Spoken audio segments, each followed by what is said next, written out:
Good morning. അപ്പോൾ നമ്മളിപ്പോൾ ലേ സിറ്റിയിലാണ്. ഇന്ന് ഡേ 13 गुड मॉर्निंग. कल वाईफाई कुछ नहीं मिला रात को, 2 बार हम कॉल भी किए. ഇന്നിപ്പോൾ ഡേ 13 നമ്മളിപ്പോൾ ലേ സിറ്റിയിലാണ്. അപ്പോൾ ഇന്നത്തെ പരിപാടി എന്ന് പറഞ്ഞാൽ നമ്മൾ ഇന്നർ ലേക്ക് കയറാമെന്നുള്ളതാണ്. ലേയുടെ അകത്ത് പോവാം. കർദംഗ പാസ്, നുബ്ര വാലി, പറ്റുമെങ്കിൽ നമ്മുടെ ഏറ്റവും ഹയസ്റ്റ് വാട്ടർ പാത്ത് ഉമ്ലിക, അവിടെയൊക്കെ പോകാമെന്നാണ് നമ്മൾ വിചാരിച്ചിരിക്കുന്നത്. നമ്മുടെ വണ്ടിയൊക്കെ സേഫായിട്ട് ഇവിടെ പാർക്ക് ചെയ്യാൻ പറ്റി.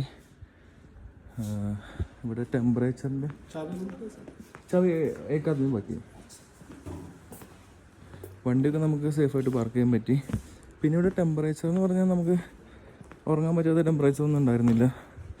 AC ഹീറ്റർ ഇവിടെ പ്രൊവൈഡ് ചെയ്യുന്നില്ല. നമുക്കാകെ ഹീറ്ററിൻ്റെ കാര്യം നമ്മൾ ചോദിച്ചപ്പോൾ അവർ പറഞ്ഞത് ഇവിടെ ഓക്സിജൻ കണ്ടൻറ്റ് കുറവായതുകൊണ്ട് ഹീറ്റർ അങ്ങനെ നമ്മൾ കൊടുക്കുന്ന ഒരു സെറ്റപ്പ് ഇല്ല എന്നാണ്. പിന്നെ ബെഡിൽ നമുക്ക് ഹീറ്റിംഗ് ഫെസിലിറ്റി ഉണ്ട്. പിന്നെ നമ്മൾ പുറത്തൊക്കെ വയ്ക്കുന്ന മോഡൽ ഹീറ്റിംഗ് ബാഗ്, ചൂടുവെള്ളം നിറച്ച ബാഗ് നമുക്ക് തന്നിരുന്നു, ഹോട്ട് വാട്ടർ ബാഗ്. അപ്പോൾ അതൊക്കെയാണ് നമ്മുടെ സെറ്റപ്പ്. ഇനി ലഗേജൊക്കെ കയറ്റണം, പാക്ക് ചെയ്യണം, പോകണം. ജിനി വിളിക്കണ്ടല്ലോ, ജിനിനെ കണ്ടായിരുന്നോ?